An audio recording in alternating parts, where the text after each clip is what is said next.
So a lot of that changed. The carbohydrates that I was able to eat during this prep were from rice, some trace carbs from vegetables, but it was mainly rice, potatoes, could be any kind of potatoes, and oats. So a lot of oatmeal. And that was pretty much it. That was pretty much the way the diet broke down. I had 350 grams of protein every day. I had about 150 grams of carbs, sometimes a little more, sometimes a little less. And then fats were about 75 grams to 65 grams a day. And all these things got moved around and altered as I went through. There wasn't a lot of cheats. There were a few here and there. Everybody asks about steroids. People want to know so much about steroids. A couple of things. Number one is that where I came from, training-wise, when Hani was here, was probably the most undertrained I've been in a long time. And also, I didn't really have a goal at that time, which is rare for me. I always have some sort of goal, but I was kind of in between doing certain things, and I was messing around with some running. And I think the running was too stressful. It either messed with my lungs or my solar plexus or whatever you want to call it. And I don't know, I was in pain, and so I couldn't lift the way I wanted to lift. I kept trying to lift, and then I kept having these setbacks. At the time too, I was really weak. I didn't have a lot of strength. At that time, I didn't have a period of time where I was really looking to get stronger. I didn't have like a strength block going on just yet. I was also still coming off of losing a lot of weight. And that was the goal. I was trying to lose weight. I didn't really care about how I lost it. I just wanted to continue to lose weight. And so at some point for me anyway, I got kind of skinny fat. But I was still in good shape. I was still lean, but nothing like you see in some of these pictures that we're showing over here, and nothing like you saw in the bodybuilding show. But between the diet and between the cardio and between the lifting, those three things in combination with the supplementation, keeping myself hydrated, sleeping properly, and performance-enhancing drugs. As you guys know, I'm not afraid to talk about those. They're part of it. It was part of it. I made a decision when I was 25 years old to mess with them, and I never looked back. I don't feel bad about this decision. It's just some people choose to do them, and some people don't. Arnold Schwarzenegger chose to do them, and he had a great career, and I always saw things like that, and those were the people I was attracted to. I was not attracted to seeing somebody be anything less than what was possible to be. Mm-hmm. So I always, when I saw professional wrestlers and I saw pro bodybuilders, I was like, wow, this is fascinating. This is really cool. Yeah. How do these guys get so big and jacked like this? And I always wanted to find out more about it. So prior to Hani, when you were quote skinny fat for you, that's crazy. I wish I was skinny fat like that. But were you taking anything different than post decision of doing the bodybuilding show? At that time, I just wasn't on hardly anything because I get stuff prescribed by a doctor, and so I take testosterone. And not only was I taking a lot less than what he prescribed, I just kind of stopped taking it altogether for a while because I've been taking the stuff since I was 25, on and off. I come off stuff here and there, but I've been taking stuff for a long time. And those of you who don't know, there's needles involved, there's oil involved, and the shots hurt, and it gets to be annoying. And sometimes you're just like, fuck it. And for me, I didn't compete for a while, so I was like, oh, there's not really much going on, and I don't really care. And so, a lot of crazy things happen, when you do that, because you actually become a little bit weaker than you were even before you ever touched anything. And this is part of the reason why people don't, why some people choose to never even do them in the first place, is because they can potentially make you worse off than you were before you ever took them. Does And that so, come back though? Like, or do we not know?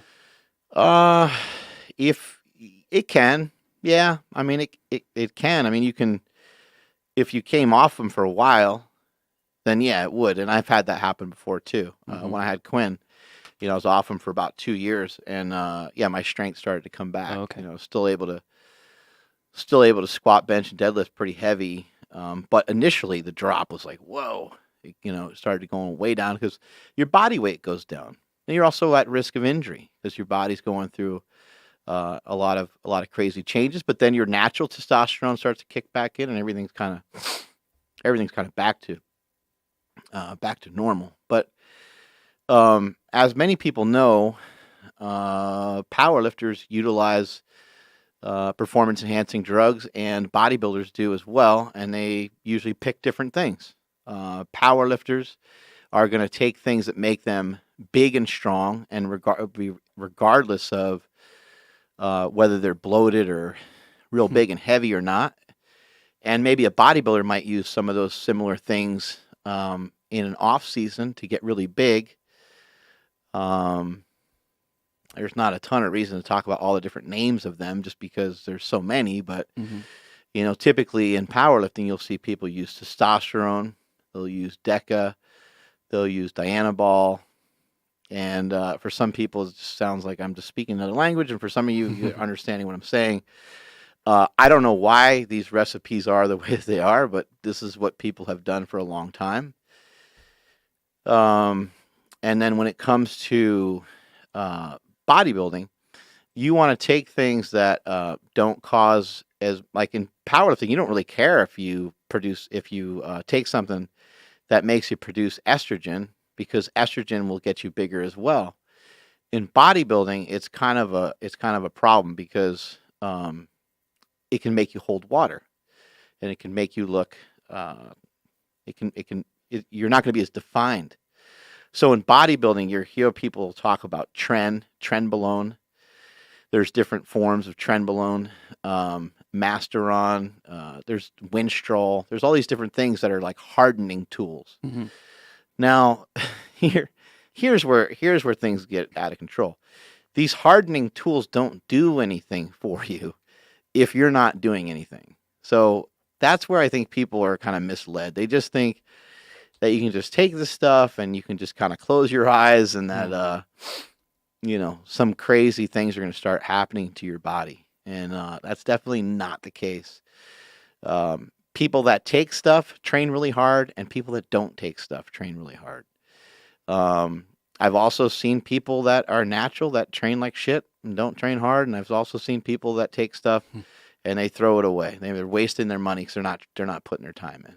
And so when it comes to that kind of thing, I don't know what the literature would show in terms of if steroids do anything to like turn on the psychology of your brain to want to be more successful. I don't think that they do. It's my understanding they really don't do anything for your central nervous system. So everybody makes a big deal about how much stronger they can make you. And of course they can make you stronger, but they make you stronger normally by just making you bigger. Which, let's get that straight, if you were just bigger anyway, you would be stronger. So you don't necessarily need a steroid to make you stronger, because you could simply just get bigger or simply have hypertrophy to the muscle, and you could be stronger. Now, obviously, they speed up that process. If you take steroids, they can add 10 or 15 pounds to your body. They can add 20 pounds to your body. But what do you do after you've already been taking them? You've already been taking them. You already showed your best hand. Right. You already gained 20 pounds. You don't get another 20 pounds. You don't get to pull out more steroids and gain another 20 pounds. Yeah, it doesn't really work that way. When we had Branch on the podcast, and I kind of asked him like, well, what do steroids do, blah blah blah, and you guys were like, oh, it's just gonna add 20 to 30 pounds to a person. Right. And I'm thinking, well, shit. let's see, I'm one. Okay, so I can be 210. Yeah. Like that would completely change my body. It would. But you're right. After that, it's like, fuck, where do I go from there? Right. Kind of willing to find out. But Right. you know, when you guys you made it sound like, you know, it's only 20 or you know 20, 30. Right. But for my body type, I would be a different person. Yeah. Oh no, you. Well, it turns anybody into a different person. I mean, Yeah. no, it makes you gain. It can make you gain. I shouldn't say make you. It can help you gain a lot of weight. But also, it should be noted that this doesn't happen like out of nowhere. Now, sometimes people get like newbie gains when they first hop on stuff, Right. and they might gain 18 pounds, they might gain 20 pounds, but that's not really going to be a look that's going to be kind of a shitty look. You know, like if I was just like, hey man, let's just fucking get gnarly with it. Let's, you know, let's get you on all this shit. Yeah. It wouldn't look good. Like people would be like, what do you do? You know, you would be walking around with imaginary lat syndrome. Like you'd have to say, okay, look, the goal of this cycle is to gain like 6 pounds. Because if we gain 6 pounds in 3 months, that's still going to look fucking impressive. But if we try to gain 15 or 20 in 3 months, you're just going to look bloated and you're just going to look like you swallowed a fucking turkey. And your arms will be bigger and you'll have some veins, but like you won't really, you'll look weird. I mean, we know people that kind of look like that where you're like, what's up with this dude, man? Why is this guy so, why is this guy so puffy and sweaty and red all the time? So, I mean, it's still a strategic thing. And, you know, I don't know anything else. This is the way I always chose to compete. This is the way a lot of the heroes and people I've looked up to have chose to compete. And so it's all that I know. But people are looking for the magic pill. So here we go. I'm going to give it to you. I took Masteron, I took Trenbolone, and I took Sustanon to prepare for this bodybuilding show. Are you guys happy now? That's what I took. And I took a shot every other day. And I don't know how much I took because I'm just not a numbers guy. So I didn't sit there and like measure it out every single time that I took the exact amounts of A, B, or C. But I mixed it up enough and took enough stuff to make it work.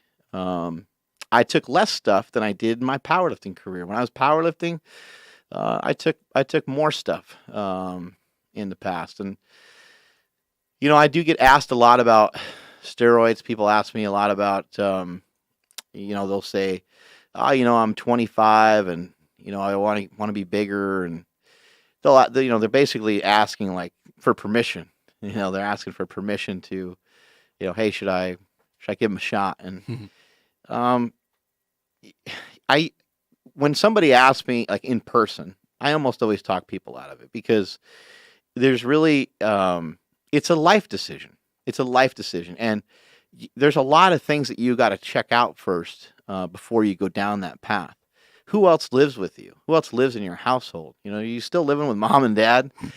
And, you know, this would be a huge shock that their kid is taking illegal drugs. Probably not a great idea. You're going to talk to your wife or girlfriend about it. You know, like I know guys that chose not to, and they, you know, told their wife they were on creatine, which is not a good route to go. Andy has known about it since, well, you know, when I met Andy, I wasn't on anything, you know, so she's been around for the whole process. She's been there the whole time. And, you know, when I had the decision years and years ago to do it, I was like, well, you know, I'm doing this pro wrestling thing and I'm, you know, I'm working hard and I'm doing good, but I just need to be bigger. At the time I weighed like 205 and I was like, well, if I was like 230 or 220 and a little bit leaner and stuff, it'd probably make the difference that I'm looking for. And, you know, then I would maybe be able to be a professional wrestler. So I gave it a go. I got in really good shape. I went from like, I every time when I was natural, every time I went above like 210, I would get kind of fat. It was hard for me to maintain anything above that, but I would be sometimes between 215 and 220. But once I started creeping up over that 215 mark, sometimes the 210 mark, depending, I just would start to, not look as lean, not look as good. And so I just couldn't, at the time, I didn't have enough knowledge, I don't think, either to really figure it out. And I think with just more knowledge, I would have been able to figure it out without ever messing with stuff. But before I ever took anything, I had abs. Before I ever took anything, I was fast. I was athletic. It was, a lot of things I could do. When I was at Westside Barbell, before I ever took anything, I did a 500-pound floor press, which is, a bench press where you're laying on the floor, your elbows touch the ground, and you press the weight back up. So it wasn't like I wasn't able to do shit without it. I was strong, and I was, still heading in a good direction. I think I pulled 635. And I did so in a meet. I think I pulled 633, weighing 198. I actually competed at 198 at one point. But all that was before I ever dabbled in anything. And as a side note, the dark side came about when I met the first time. The dark side came about. We call it the dark side. I don't know why. It's just that's what we call it. Because it's more powerful and Yeah. it's cool. Yeah, it's more powerful. The dark side came about soon after. I'll just leave it at that. Soon after meeting our boy Big Will, and that was something where it was like I kind of wanted to do him, and he and I had some conversations about it, and then I kind of just messed around with it back then, and at that time I didn't like it. At that time I was like, you know what, this isn't for me. I did it for a little while. Actually didn't really notice that great of results off of it. I was like, I'm just going to stick to my training and stick to my eating, and I'm not really going to mess around with this stuff anymore. And so I stopped, and then I ended up going back to it like maybe a year or two later. Once I got kind of deeper into pro wrestling is when I started to mess with it more. And then, I think the pro wrestling thing was kind of like my way of saying like that I want to do them, but I didn't want to say that I wanted to do them just for lifting purposes. So the wrestling was like a nice excuse, but really I just wanted to do them to power lift. Ultimately, that's kind of what it came down to. And then the rest is kind of history from there. I took them, I did what I did. I pushed things as hard as I could. I always tried to put in the best possible effort that I could. At the end of every single day for this bodybuilding show, I answered the same question I always answered all throughout my powerlifting career, and that was, hey, did you do everything today that you possibly could to be better? I checked everything off the list and felt like I did, and I had an awesome time doing it. The challenge of the bodybuilding show was awesome. It was very, very difficult and very intrusive, and just it was fucking different, because it's a 24-hour process of the nutrition, the sleep, and trying to get everything in every day. And so it could be frustrating at times, but if I was able to sleep, then I was able to set everything else up every single time. So really the sleep was the huge part. If I wasn't able to get 6, 7, 8 hours of sleep, the whole day would be pushed back, and then I'd be super frustrated because I'm like, oh my God, it's 1 o'clock and I only did one workout. I got 2 more to do, and I got a podcast, and I got this, and I got that, and I'm like, shit, man, I'm gonna be. And as you guys saw on Hustlemania, which we posted yesterday, there I was finishing a workout at 10 o'clock after going to sushi. So, I did what I had to do. I feel like I put everything I could into it. I don't have any desire at the moment to do another bodybuilding show. So I'm retiring from the sport. Just win one and call it a day. Yeah. Just one. Yeah.